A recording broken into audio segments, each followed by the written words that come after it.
ನಮಸ್ಕಾರ ನನ್ನ ಆತ್ಮೀಯ ಮಿತ್ರರೇ. ನನ್ನಿಂದ ಸಾಧ್ಯವೇ ಎಂಬ ಪ್ರಶ್ನೆಯನ್ನು ನನ್ನಿಂದ ಸಾಧ್ಯ ಎಂದು ಬದಲಾಯಿಸಿಕೊಳ್ಳುವುದೇ ಯಶಸ್ಸಿನ ಒಂದು ಮೊದಲ ಹೆಜ್ಜೆ ಅಂತ ಹೇಳುತ್ತಾ, ಬಹಳ ಚೆನ್ನಾಗಿದೆಯಲ್ಲ ಈ ವಾಕ್ಯ. ಹಾಗಿರುವಾಗ ಇವತ್ತು ನಾನು ನನ್ನ ಅಡಿಗೆ ಮನೆಯಲ್ಲಿ ಈ ಕರಾವಳಿ ಶೈಲಿಯ ಅಂದರೆ ನಾವು ಮಂಗಳೂರಿನಲ್ಲಿ ಮಾಡುವಂತಹ ಎಟ್ಟಿ ಹಾಗೂ ಬಿಂಬುಳಿಯ ಒಂದು ರುಚಿಕರವಾದ ರಸವನ್ನು ಮಾಡಿದ್ದೇನೆ.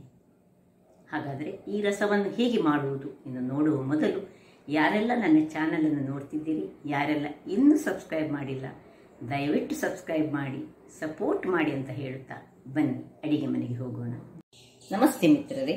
ನೋಡಿ, ಇವತ್ತು ಈ ಒಂದು ಅರ್ಧ ಕೆಜಿಯಷ್ಟು ದೊಡ್ಡ ದೊಡ್ಡ ಸಿಗಡಿ ಅಂದರೆ ಎಟ್ಟಿ ಉಂಟು.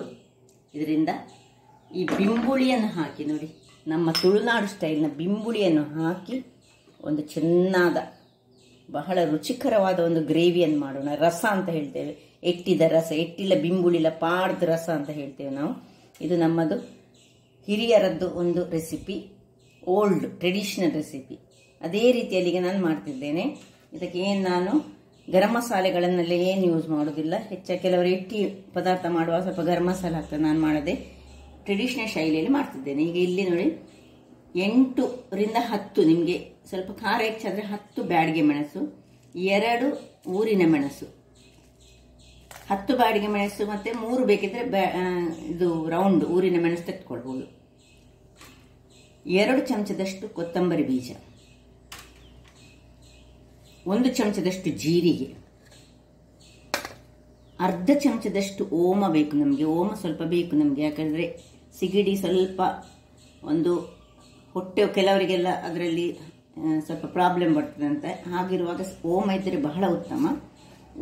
ಅರ್ಧ ಚಮಚದಷ್ಟು ಈ ಒಳ್ಳೆ ಮೆಣಸು ಅಂದರೆ ಕರಿಮೆಣಸು, ಅರ್ಧ ಚಮಚದಷ್ಟು ಮೆಂತೆ, ಅರ್ಧ ಚಮಚದಷ್ಟು ಸಾಸಿವೆ, 7-8 ಬೆಳ್ಳುಳ್ಳಿ, ಅರ್ಧ ಇಂಚಿನಷ್ಟು ಶುಂಠಿಯನ್ನು ಕಟ್ ಮಾಡಿ ಇಟ್ಕೊಂಡಿದ್ದೇನೆ. ಇಲ್ಲಿ ನೋಡಿ, ಬಿಂಬುಳಿ ಸಿಕ್ಕಿದ್ರೆ ಬಿಂಬುಳಿ ಹಾಕಿ. ಬಿಂಬುಳಿ ನಿಮ್ಮ ಹತ್ರ ಇರದಿದ್ರೆ ನೀವು ಸುವರ್ಣಗೆಡ್ಡೆ ಸಹ ಹಾಕ್ಬೋದು, ಅಥವಾ ಸೋರೆಕಾಯಿ ಅಂದ್ರೆ ತುರೆ ಹಾಕಿ ಮಾಡಿದ್ರೆ ಇನ್ನೂ ಸಹ ಬಹಳ ರುಚಿಕರವಾಗಿರ್ತದೆ.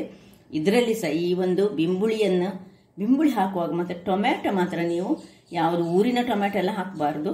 ಟೊಮ್ಯಾಟೊ ಹಾಕದಿದ್ದು ಸಹ ನಡೀತದೆ. ನಾನು ಸ್ವಲ್ಪ ಅದು ಕಲರ್ಫುಲ್ ಆಗಿರಲಿ ಹೇಳಿ ಒಂದು ಸಣ್ಣ ಟೊಮ್ಯಾಟೊ ತೆಗೆದುಕೊಂಡಿದ್ದೇನೆ. ಇದು ಹುಳಿ ಇಲ್ಲದ ಟೊಮ್ಯಾಟೊ. ಊರಿನ ಟೊಮ್ಯಾಟೊ ಹಾಕ್ಲಿಕ್ಕೆ ಹೋಗಬೇಡಿ, ಅದು ತುಂಬ ಹುಳಿ ಆಗ್ತದೆ. ಇದು ಹಾಕುವಾಗ, ಬಿಂಬುಳಿ ಹಾಕುವಾಗ, ಸಪೋಸ್ ಬಿಂಬುಳಿ ಹಾಕದೆ ಸೋರೆಕಾಯಿ ಮಾಡೋದಾದರೆ ನೀವು ಟೊಮ್ಯಾಟೊ, ಊರಿನ ಟೊಮ್ಯಾಟೊ ಸಹ ತೆಗೆದುಕೊಳ್ಬೋದು, ಅದು ಒಳ್ಳೆಯದಾಗ್ತದೆ. ಊರಿನ ಟೊಮ್ಯಾಟೊ ಸ್ವಲ್ಪ ಹುಳಿಯಾಗಿರ್ತದೆ.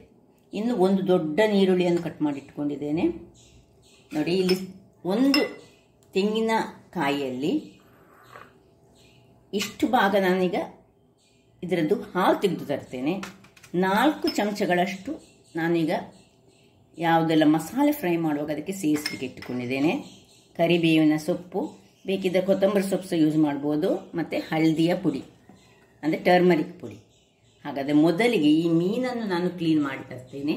ಮತ್ತು ಇಲ್ಲಿ ನೋಡಿ, ಈ ತೆಂಗಿನ ತುರಿ, ಇದು 1 ದೊಡ್ಡ ತೆಂಗಿನ ತುರಿಯ 1 ಭಾಗ, ತೆಂಗಿನಕಾಯಿಯ ಅಂದರೆ ಅಥವಾ ಸಣ್ಣ ತೆಂಗಿನಕಾಯಿ ಆದರೆ 1 ಇಡೀ ತೆಂಗಿನಕಾಯಿ ತೆಗೆದುಕೊಳ್ಳಿ. ಅದರಲ್ಲಿ 5 ಚಮಚ ಮಾತ್ರ ಈ ತುರಿಯನ್ನು ಬೇರೆ ಇಟ್ಟುಕೊಳ್ಳಿ. ಇದರದ್ದು ತೆಂಗಿನ ಹಾಲು ಸಹ ತೆಗೆದು ತರ್ತೇನೆ, ಮತ್ತು ಸಿಗಡಿ ಮೀನನ್ನು ಮಾಡಿ ತರ್ತೇನೆ. ವೀಕ್ಷಕರೇ, ಇಲ್ಲಿ ನೋಡಿ, ದಪ್ಪ ಹಾಲು 1 ತೆಗೆದುಕೊಂಡಿದ್ದೇನೆ, ಮತ್ತು ಸ್ವಲ್ಪ ನೀರು ಹಾಲು. ಇದನ್ನೀಗ ಬದಿಗಲ್ಲಿಟ್ಟೋಣ.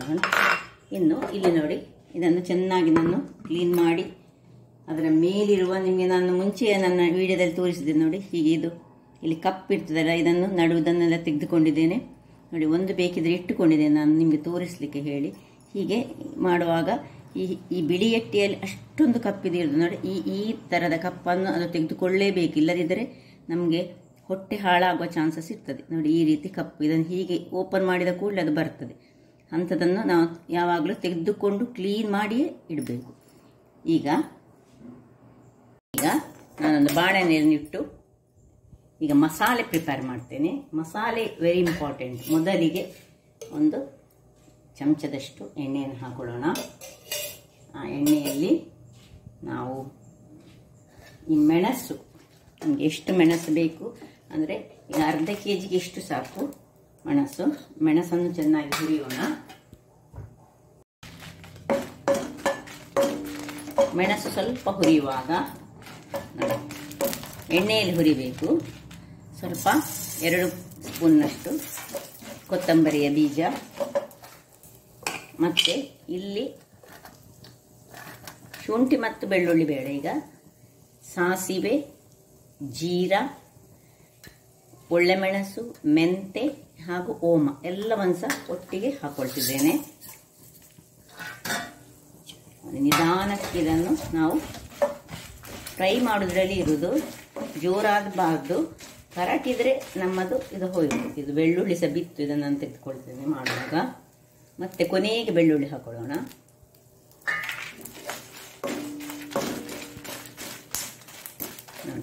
ಇಲ್ಲಿ ಸಾಸಿವೆ ಒಡಿತದೆ ಹೇಳುವಾಗ, ಸಣ್ಣ ನಾವು ಉರಿಯಲ್ಲಿ ಇರುವಾಗ ಸಾಸಿವೆ ಒಡೆದ್ರೆ ಅದು ಆಯ್ತು ಹೇಳಿ ಲೆಕ್ಕ. ಈಗ ಅಲ್ಲಿಗೆ ನಾನು ಸ್ವಲ್ಪ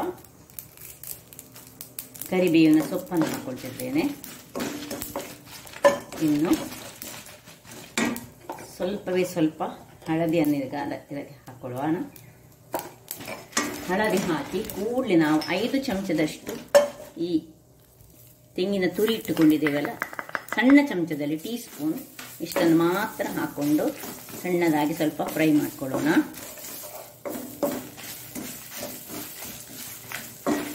ಸಣ್ಣ ಉರಿ ಇರಬೇಕು, ಯಾವ ಸಹ ಕರಟಿ ಹೋಗಬಾರ್ದು. ಇನ್ನು ಇಲ್ಲಿ ಸ್ವಲ್ಪ ಸ್ಲೈಸ್ಡ್ ನೀರುಳ್ಳಿ, ಒಂದು ಅರ್ಧ ನೀರುಳ್ಳಿಯನ್ನು ಹಾಕೊಳ್ಬೇಕು.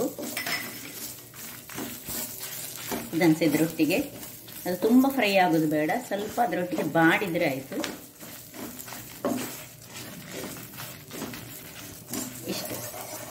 ಇಷ್ಟಾಗುವಾಗ ನೋಡಿ, ಈ ಬೆಳ್ಳುಳ್ಳಿಯನ್ನು ಇದಕ್ಕೆ ಹಾಕೊಳ್ತೇನೆ. ಶುಂಠಿಯನ್ನು ಹಾಕೊಳ್ಳಿಕ್ಕೆ ಇಲ್ಲ, ಬೆಳ್ಳುಳ್ಳಿ ಮಾತ್ರ ಹಾಕೊಳ್ಳೋದು. ಶುಂಠಿ ಮತ್ತೆ ನಮಗೆ ಬೇಯಿಸುವಾಗ ಬೇಕಾಗ್ತದೆ. ಇಲ್ಲಿ ಸಪೋಸ್ ನೀವು ಈ ಬಿಂಬುಳಿ ಹಾಕದಿದ್ರೆ ಇಲ್ಲಿ ಒಂದಿಷ್ಟು ದೊಡ್ಡ ತುಂಡು ಹುಳಿಯನ್ನು ಹಾಕಬೇಕಾಗ್ತದೆ. ನೀವು ಸೋರೆಕಾಯಿಯಲ್ಲಿ ಮಾಡೋದಾದ್ರೆ ಅಥವಾ ಇತರ ಇದರಲ್ಲಿ ಬಿಂಬುಳಿ ಹಾಕುವಾಗ ನಾವು ಇದಕ್ಕೆ ಹುಳಿ ಹಾಕಲಿಕ್ಕಿಲ್ಲ. ಒಂದು ಟೊಮ್ಯಾಟೊ ಸಹ ಹಾಕೊಳ್ತಿದ್ದೆ. ಈಗ ಆಫ್ ಮಾಡಿಕೊಂಡು ಇದನ್ನು ತಣ್ಣಗಾಗಲು ಬಿಡೋಣ.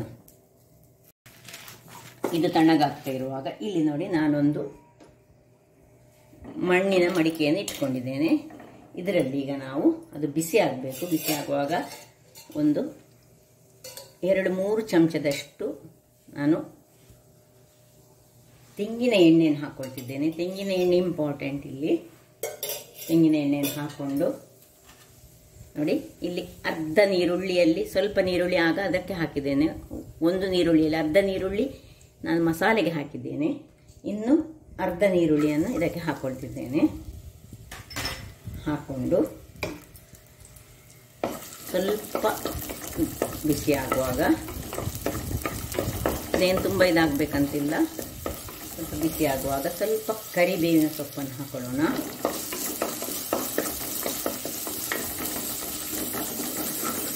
ಇನ್ನು ಈ ಟೊಮ್ಯಾಟೊ ಹಣ್ಣು ಉಂಟಲ್ಲ, ಅದನ್ನು ಇದು ನಿಮಗೆ ಬೇಡದಿದ್ರೆ ಹಾಕೊಳ್ಳೋದು ಬೇಡ. ಒಂದು ಟೊಮ್ಯಾಟೊ ಹಾಕಿದರೆ ಕಲರ್ಫುಲ್ ಆಗಿರ್ತದೆ ಹೇಳಿ ಹಾಕೋದಕ್ಕೆ.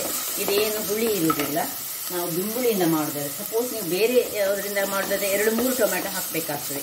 ನೀವು ಸೌತೆಕಾಯಿಯಿಂದ ಮಾಡೋದಾದರೆ ಅಥವಾ ಸೋರೆಕಾಯಿಯಿಂದ ಮಾಡೋದಾದರೆ ನೀವು 2-3 ಟೊಮ್ಯಾಟೊ ಹಾಕ್ಕೊಳ್ಬೇಕಾದ್ರೆ. ಈಗ ಒಂದೇ ಒಂದು ಟೊಮ್ಯಾಟೊ ಸಾಕು.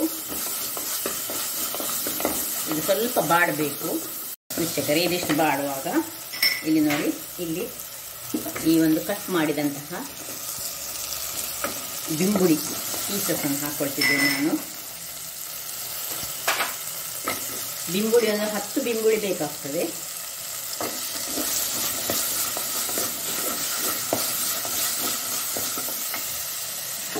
ಇನ್ನು ಇದನ್ನು ಸ್ವಲ್ಪ ಬಾಡುವಾಗ ಇನ್ನೊಂದು ಚಮಚದಷ್ಟು ಒಂದಷ್ಟು ತುಪ್ಪ ಹಾಕೊಳ್ಳಿ. ಇಲ್ಲದಿದ್ದರೆ ಎಣ್ಣೆ ಯಾವ ಸಾಕ್ತದೆ, ತೆಂಗಿನ ಎಣ್ಣೆ ಆದರೆ ಸಹ ಪರಿಮಳ ಆಗ್ತದೆ. ಇನ್ನೊಂದು ಚಮಚದಷ್ಟು ತುಪ್ಪವನ್ನು ಅಥವಾ ಎಣ್ಣೆಯನ್ನು ಹಾಕಿ ಈ ಸಿಗಡಿ ಇದನ್ನು ಇದರಲ್ಲಿ ನೀರು ಬೀಳಬಾರ್ದು, ಅಲ್ಲ ತೆಗೆದು ಹೀಗೆ ನೀರನ್ನು ತೆಗೆದು ನೋಡಿ ಹೀಗೆ ಹಾಕ್ಕೊಳ್ಳಿ. ಹಿಂಡಿ ಹಾಕ್ಕೊಳ್ಳಿ. ಇನ್ನು ಕೂಡಲೇ ಅದಕ್ಕೆ ಸ್ವಲ್ಪ ಹಳದಿಯನ್ನು ಹಾಕೊಳ್ಳೋಣ. ಒಂದು 1/4 ಚಮಚ ಅಥವಾ ಅರ್ಧ ಚಮಚದಷ್ಟು ಹಳದಿ ಹಾಕೊಂಡು ಒಳ್ಳೆ ತಿರುಗಿಸಿಕೊಂಡು ಸ್ವಲ್ಪ ಉಪ್ಪನ್ನು ಹಾಕೊಳ್ತಿದ್ದೇನೆ ನಾನೀಗ. ತುಂಬ ಉಪ್ಪು ಈಗಲೇ ಹಾಕಬೇಡಿ. ಒಂದು ರುಚಿಗೆ ತಕ್ಕಷ್ಟು ಈ ಸಿಗಡಿ ಮತ್ತು ಆ ಬಿಂಬುಳಿಗೆ ಬೇಕಿದಷ್ಟು ಉಪ್ಪನ್ನು ಹಾಕ್ಕೊಂಡು ಹೀಗೆ ಚೆನ್ನಾಗಿ ತಿರುಗಿಸಿಕೊಳ್ಳಿ. ಅದರಲ್ಲೇ ಅದೊಂಚೂರು ಹೊತ್ತು ಅದು ಆ ಯೆಲ್ಲೋ ಪೌಡರ್ ಅದರ ವಾಸನೆಯನ್ನು ತೆಗೆದುಕೊಳ್ಬೇಕು. ಯಾಕಂದರೆ ಸಿಗಡಿಗೆ ಒಂದು ಥರದ ಒಂದು ಸ್ಮೆಲ್ ವಾಸನೆ ಉಂಟು. ಅಂದರೆ ಕೆಟ್ಟ ವಾಸನೆ ಅಂತ ಹೇಳೋದಿಲ್ಲ ನಾನು, ಅದನ್ನು ಇದು ಮಾಡಿದರೆ ಮಾತ್ರ ಅದು ಇದಾಗ್ತದೆ. ಹೀಗೆ ಯೆಲ್ಲೋ ಪೌಡರ್ ಹಾಕಿದರೆ ಅದರ ವಾಸನೆ ಒಂದು ಸುಮಧುರವಾದ ವಾಸನೆಗೆ ಟರ್ನ್ ಆಗ್ತದೆ.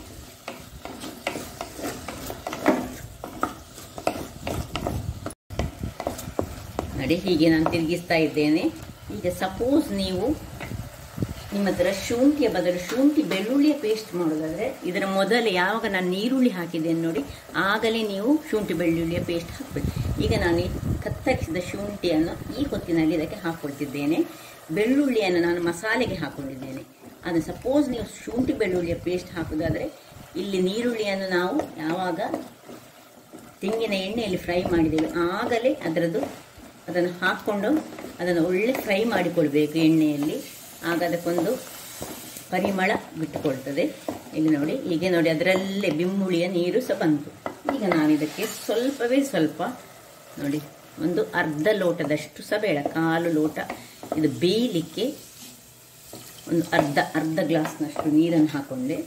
ಇನ್ನು ಮುಚ್ಚಳವನ್ನು ಮುಚ್ಚಿಕೊಂಡು ನಾವು ಇದನ್ನು ಒಂದು ಸಾಧಾರಣ ಉರಿಯಲ್ಲಿ ಬೇಯಿಸಿಕೊಳ್ಳೋಣ. ಇಲ್ಲಿ ನೋಡಿ ಇದು ಬೇಯ್ತಾ ಉಂಟು.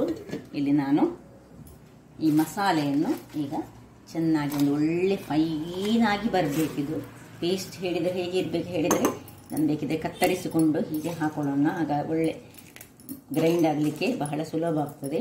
ಈ ಬ್ಯಾಡಿಗೆ ಮೆಣಸು ಬಹಳ ಚೆನ್ನಾಗಿ ಉಂಟು.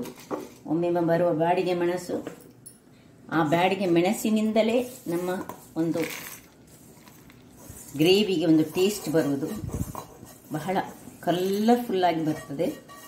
ಇದನ್ನೆಲ್ಲ ಇದಕ್ಕೆ ಸ್ವಲ್ಪ ನಾನು ಈಗ ತೆಳು ತೆಂಗಿನ ಹಾಲನ್ನು ಹಾಕಿ ಇದನ್ನು ತೆಳುವಾದ ತೆಂಗಿನ ಹಾಲು ಉಂಟಲ್ಲ ನಮಗೆ, ಇದನ್ನು ಗ್ರೈಂಡ್ ಮಾಡಿಕೊಳ್ತೇನೆ ನಾನು. ನೋಡಿ ತೆಳುವಿನ ತೆಂಗಿನ ಹಾಲು. ಇನ್ನು ಉಳಿದ ತೆಂಗಿನ ಹಾಲನ್ನು ನಾನು ನೋಡಿ ಇದಕ್ಕೆ ಈ ಒಂದು ಬೇಯ್ತಾ ಇರುವ ಇದಕ್ಕೆ ಹಾಕ್ತಾ ಇದ್ದೇನೆ. ಅದರಷ್ಟಕ್ಕೆ ಬೇಯಲಿ. ಇಲ್ಲಿ ಈ ತೆಂಗಿನ ಹಾಲಿನಲ್ಲಿ ನಾನು ಗ್ರೈಂಡ್ ಮಾಡಿಕೊಳ್ತಿದ್ದೇನೆ. ವೀಕ್ಷಕರೇ ಇಲ್ಲಿ ನೋಡಿ ಒಳ್ಳೆ ಫೈನಾದ ಪೇಸ್ಟ್ ಮಸಾಲೆ ರೆಡಿಯಾಗಿದೆ. ಹೇಗೆ ಆಗಿದೆ ನೋಡಿ, ಕಲರ್ಸ್ ಎಷ್ಟು ಸೂಪರ್ ಕಲರ್ ಆಗಿ ಬಂದಿದೆ. ಈಗ ಇದನ್ನು ಸೈಡಲ್ಲಿ ಇಟ್ಕೊಳ್ಳೋಣ. ಇಲ್ಲಿ ನೋಡಿ ಒಳ್ಳೆ ಬೆಂದಿದೆ ನಮ್ಮದು. ಸ್ವಲ್ಪ ನಿಧಾನಕ್ಕೆ ನಾವು ಇದಕ್ಕೆ ನೋಡಿ ಬಿಂಬುಳಿ ನೋಡಿ ಅದರಲ್ಲಿ ಹೇಗೆ ಬೆಂದಿದೆ ಕಲರ್. ಈ ಬಿಂಬುಳಿಯ ಫ್ಲೇವರನ್ನು, ಬಿಂಬುಳಿಯ ಹುಳಿಯನ್ನು ಎಲ್ಲವನ್ನು ಈ ಸಿಗಡಿ ಎಳೆದುಕೊಂಡು ಬಹಳ ರುಚಿಕರವಾಗಿ ರೆಡಿಯಾಗಿದೆ. ಈಗ ಇದಕ್ಕೆ ನಾವು ಈ ಮಸಾಲೆಯನ್ನು ಹಾಕೊಳ್ಳೋಣ.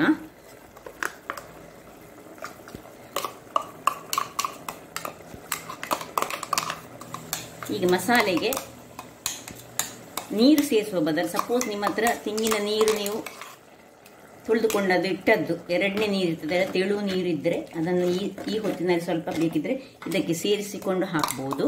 ಅಥವಾ ಸ್ವಲ್ಪ ನೀರನ್ನು ಸೇರಿಸಿ ಸ್ವಲ್ಪ ತೆಳು ಮಾಡುವ. ತುಂಬ ತೆಳು ಮಾಡೋದು ಬೇಡ. ಯಾಕೆ ಹೇಳಿದರೆ ತುಂಬ ತೆಳು ಮಾಡಿ ಮತ್ತೆ ನಮಗೆ ಹಾಲು ಹಾಕಲಿಕ್ಕೆ ಉಂಟು. ಈಗ ಇದಕ್ಕೆ ಸ್ವಲ್ಪ ನಾನು ನೀರನ್ನು ನೋಡಿ ಹಾಕ್ಕೊಂಡು ಒಂದು ಅರ್ಧ ಲೋಟದಷ್ಟು ನೀರನ್ನು ಹಾಕ್ಕೊಳ್ತಿದ್ದೇನೆ. ಹಾಕ್ಕೊಂಡು ಇದನ್ನು ಇದಕ್ಕೆ ಶಿಫ್ಟ್ ಮಾಡ್ತೇನೆ. ಇಲ್ಲಿಗ ನಾವು ಉಪ್ಪನ್ನು ನೋಡಿಕೊಳ್ಳಬೇಕು. ಉಪ್ಪು ಕಡಿಮೆ ಇದ್ದರೆ ಉಪ್ಪನ್ನು ಹಾಕಬೇಕು. ಯಾಕಂದರೆ ನಾವು ಆಗ ಸ್ವಲ್ಪ ಉಪ್ಪು ಹಾಕ್ಕೊಂಡದ್ದು ನೋಡಿ ಹೀಗೆ ದಪ್ಪದಲ್ಲಿ ಹೀಗೆ ಬಂತು.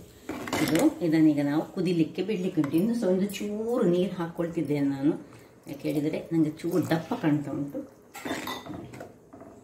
ಇನ್ನು ಈಗ ಉಪ್ಪು ನೋಡ್ತೇನೆ. ಉಪ್ಪು ಕಮ್ಮಿ ಇದ್ದರೆ, ತುಂಬ ಕಮ್ಮಿ ಉಂಟು ಉಪ್ಪು, ನಾನೀಗ ಉಪ್ಪನ್ನು ಇದಕ್ಕೆ ಸ್ವಲ್ಪ ಹಾಕ್ಕೊಳ್ತಿದ್ದೇನೆ.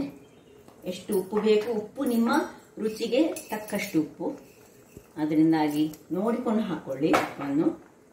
ಇದನ್ನೀಗ ಪುನಃ ನಾನು ಮುಚ್ಚಳವನ್ನು ಮುಚ್ಚಿ ಕುದಿಲಿಕ್ಕೆ ಬಿಡ್ತೇನೆ. ಒಂದು 5 ನಿಮಿಷಗಳ ಕಾಲ ಒಳ್ಳೆ ಮಸಾಲೆ ಎಳೆದುಕೊಳ್ಬೇಕು. ಅಷ್ಟೊತ್ತು ನಾವು ಕುದಿಸಿಕೊಳ್ಬೇಕು. ವೀಕ್ಷಕರೇ 5 ನಿಮಿಷಗಳ ಬಳಿಕ ನೋಡಿ ಒಳ್ಳೆ ಕುದೀತಾ ಉಂಟು. ನಾವೀಗ ಇದನ್ನು ಇಲ್ಲಿ ಉಪ್ಪು ಹುಳಿ ಎಲ್ಲ ನಿಮಗೆ ಸಪೋಸ್ ನೀವು ಹಾಕಿದಂಥ ಬಿಂಬುಳಿ ಅಷ್ಟು ಹುಳಿ ಇರದಿದ್ದರೆ ನೀವು ಹುಳಿಯನ್ನು ನೋಡಿಕೊಳ್ಬೋದು. ಇಲ್ಲೀಗ ಇಷ್ಟು 5 ನಿಮಿಷಗಳ ಕಾಲ ಕುದ್ದ ಮೇಲೆ ನಾನೀಗ ಅದಕ್ಕೆ ನೋಡಿ ಈ ದಪ್ಪ ತೆಂಗಿನ ಹಾಲನ್ನು ಹಾಕ್ಕೊಳ್ತಿದ್ದೇನೆ. ಇನ್ನು ದಪ್ಪ ತೆಂಗಿನ ಹಾಲು ಹಾಕಿದ ಮೇಲೆ ನಾವಿದನ್ನು ಮುಚ್ಚಿಟ್ಟುಕೊಳ್ಳಿಕ್ಕಿಲ್ಲ, ಅದರಷ್ಟಕ್ಕೆ ಅದು ಈಗ ಕುದಿಬೇಕು. ಇಲ್ಲಿ ನಾನು ಒಂದು ಸಣ್ಣ ಬಾಣಲೆಯನ್ನು ಇಟ್ಟುಕೊಂಡಿದ್ದೇನೆ, ಗ್ಯಾಸನ್ನು ಉರಿಸಿಕೊಳ್ತಿದ್ದೇನೆ. ಇಲ್ಲಿ ನೀವು ತುಪ್ಪ ಸಹ ಹಾಕ್ಬೋದು ಅಥವಾ ನೀವು ತೆಂಗಿನ ಎಣ್ಣೆ ಹಾಕಿದರೆ ಸಹ ಸೂಪರಾಗಿ ಬರ್ತದೆ. ಒಂದು ಸಣ್ಣ ಸ್ಪೂನ್ನಲ್ಲಿ ಒಂದು 3 ಸ್ಪೂನ್ನಷ್ಟು ತೆಂಗಿನ ಎಣ್ಣೆಯನ್ನು ಹಾಕ್ಕೊಳ್ಳಿ.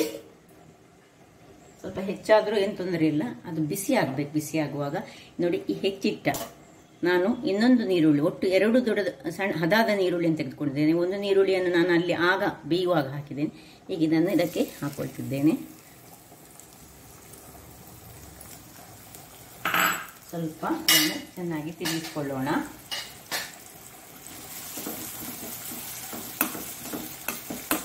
ಇಲ್ಲಿ ಬೇಕಿದ್ರೆ ಸ್ವಲ್ಪ ಸೋಂಪನ್ನು ನೀವು ಬೇಕಾದ್ರೆ ಹಾಕ್ಕೊಳ್ಬೋದು. ಗರಂ ಮಸಾಲೆಯವರು ಅದರ ಟ್ರೆಡಿಷನಲ್ ಸ್ಟೈಲ್ ಅಲ್ಲ, ಬೇಕಿದ್ದರೆ ಹಾಕ್ಕೊಳ್ಬೋದು. ನಾನು ಹಾಕುತ್ತಿಲ್ಲ. ಟ್ರೆಡಿಷನಲ್ ಸ್ಟೈಲಲ್ಲಿ ಹೀಗೇ ಮಾಡೋದು, ನಾನು ಹೇಗೆ ಮಾಡ್ತಿದ್ದೇನೆ ಅದೇ ರೀತಿಯಲ್ಲಿ ಮಾಡೋದು. ಇಲ್ಲಿ ನೋಡಿ ಇದು ಕುದೀತಾ ಉಂಟು. ಆಗಾಗ ಒಂದು ಸಣ್ಣದಾಗಿ ಮೆಲ್ಲ ಒಂದು ಸೌಟನ್ನು ಹಾಕ್ಕೊಳ್ಬೇಕು. ಈಗ ಇಲ್ಲಿದ ಆಗಲಿ ಅದು ಸ್ವಲ್ಪ ಕಂದು ಬಣ್ಣಕ್ಕೆ ತಿರುಗಬೇಕು. ವೀಕ್ಷಕರೇ ನೋಡಿ, ಇದಕ್ಕೆ ಒಂದು ಕುದಿ ಬಂದ ಕೂಡಲೇ ಇದನ್ನು ನಾನೀಗ ಆಫ್ ಮಾಡ್ಕೊಳ್ತಿದ್ದೇನೆ. ಅಲ್ಲಿ ನಮ್ಮದು ಒಗ್ಗರಣೆ ರೆಡಿ ಆಗ್ತಾ ಉಂಟು. ಆಫ್ ಮಾಡ್ಕೊಳ್ತಿದ್ದೇನೆ ಹಾಗೂ ಇದನ್ನು ಮುಚ್ಚುತ್ತೇನೆ. ಈಗ ನಾನು ಕೈಯಲ್ಲಿ ಸ್ವಲ್ಪ ಈ ಕರಿಬೇವಿನ ಸೊಪ್ಪನ್ನು ಇಟ್ಕೊಂಡಿದ್ದೇನೆ, ಇದನ್ನು ಇದಕ್ಕೆ ಹಾಕ್ಕೊಳ್ತಿದ್ದೇನೆ. ಹಾಕ್ಕೊಂಡು ಇನ್ನೂ ಬ್ರೌನ್ ಕಲರ್ಗೆ ಬರಬೇಕು, ಚೇಂಜ್ ಆಗಬೇಕು, ಕಲರ್ ಚೇಂಜ್ ಆಗಬೇಕು. ಅಷ್ಟು ತನಕ ನಾವಿದನ್ನು ಚೆನ್ನಾಗಿ ವೀಕ್ಷಕರೇ ಇಲ್ಲಿ ನೋಡಿ ಇಷ್ಟು ಬ್ರೌನ್ ಕಲರಿಗೆ ಇದು ಬರಬೇಕು. ಆಫ್ ಮಾಡ್ಕೊಳ್ತಿದ್ದೇನೆ ಈಗ ಇದನ್ನು ನೋಡಿ. ಇನ್ನು ಇದಕ್ಕೆ ಇದನ್ನು ಹಾಕ್ಕೊಳ್ಳೋಣ. ನಿಧಾನಕ್ಕೆ ಇದನ್ನು ತೆಗೆಯುವುದು.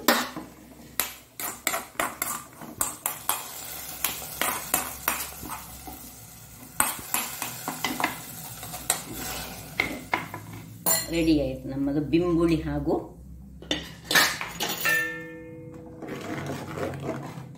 ನೋಡಿ ಹೇಗೆ ಬಂದಿದೆ ನೋಡಿ, ಎಲ್ಲಿ ಹೇಗೆ ಕಾಣ್ತಾ ಉಂಟು ನೋಡಿ. ಬಿಂಬುಳಿ ಹಾಗೂ ಸಿಗಡಿಯ ಒಂದು ರುಚಿಕರವಾದ ಕರಾವಳಿ ಶೈಲಿಯ ಪದಾರ್ಥ ರೆಡಿಯಾಗಿದೆ. ಇನ್ನು ಸರ್ವಿಂಗ್ ಟೈಮ್. ವೀಕ್ಷಕರೇ ಈಗ ಸರ್ವಿಂಗ್ ಟೈಮ್ ನೋಡಿ. ಏನು ರುಚಿಕರವಾಗಿದೆ ಹೇಳಿದರೆ, ನೀವು ಕರಾವಳಿಯ ಮನೆಗಳಲ್ಲಿ ಇಂತಹ ಒಂದು ರುಚಿಕರವಾದ ಗ್ರೇವಿಯನ್ನು, ಅದು ಇಲ್ಲಿ ಮಂಗಳೂರು ಹಾಗೂ ಉಡುಪಿ ಕುಂದಾಪುರ ಆಚೆ ಸೈಡ್ನಲ್ಲೆಲ್ಲ ಈ ಹೋಟೆಲ್ಗಳಲ್ಲಿ ಸಹ ಇದೇ ರೀತಿಯಲ್ಲಿ ಒಂದು ರುಚಿಕರವಾದ ಈ ಸಿಗಡಿಯಿಂದ ಈ ಗ್ರೇವಿಯನ್ನು ಮಾಡ್ತಾರೆ. ಯಾವುದಕ್ಕೆ ಸಹ ಅನ್ನಕ್ಕಂತೂ ಸೂಪರ್. ಇಡ್ಲಿ, ಆಪ ಅಥವಾ ಯಾವುದೇ ಒಂದು ವಸ್ತುವಿಗೆ ಅಂದರೆ ಬೆಳಗಿನ ಉಪಹಾರಕ್ಕೂ ಸಹ ಇದನ್ನು ಮುಳುಗಿಸಿ ತಿನ್ನಲಿಕ್ಕೆ ಸಹ ಬಹಳ ಚೆನ್ನಾಗಿ ಬರ್ತದೆ. ಹಾಗಿರುವಾಗ ನೋಡಿದ್ರಲ್ಲ ವೀಕ್ಷಕರೇ, ಕರಾವಳಿ ಶೈಲಿಯ ಬಿಂಬುಳಿ ಹಾಗೂ ಸಿಗಡಿಯ ಅಂದರೆ ಎಟ್ಟಿ ಬಿಂಬುಳಿ ಗ್ರೇವಿ ರಸ. ಹಾಗಾದರೆ ನನ್ನ ಈ ಕುಕಿಂಗ್ ಚಾನಲ್ ನಿಮಗೆ ಇಷ್ಟ ಆದರೆ ಬೋಳೂರು ಸುವರ್ಣ ಚಾನಲನ್ನು ಲೈಕ್ ಮಾಡಿ, ಶೇರ್ ಮಾಡಿ ಹಾಗೂ ಸಬ್ಸ್ಕ್ರೈಬ್ ಮಾಡಿ ಹಾಗೂ ನನ್ನ ಇನ್ಸ್ಟಾಗ್ರಾಮ್ ಪೇಜನ್ನು ಫಾಲೋ ಮಾಡಿ. ಧನ್ಯವಾದಗಳು.